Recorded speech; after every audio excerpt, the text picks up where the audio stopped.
કે જિંદગી રસોડામાં જેની અડધી થઈ ગઈ, ખબર નહીં મારી માં ક્યારે ગરડી થઈ ગઈ. બધાનું ભાણું સાચવવામાં કેવી તો એ પડી ગઈ, ખબર નહીં મારી માં ક્યારે એકલી પડી ગઈ.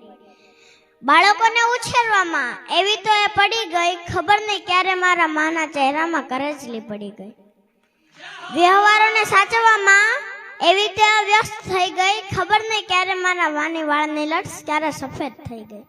કે આજમાં દીકરી બનીને આવે છે અને અલગ અલગ કિરદાર નિભાવે છે, અને ત્યારે જ મારે કેવું હોય ત્યારે કે જન્મ દેવા માટે માતા જોઈએ અને રાખડી બાંધવા માટે બહેન જોઈએ, વાર્તા કહેવા માટે દાદીમાં જોઈએ અને જીદ પૂરી કરવા માટે માસી જોઈએ, રબડી ખાવા માટે મામી જોઈએ અને જીવન સાથી માટે પત્ની જોઈએ.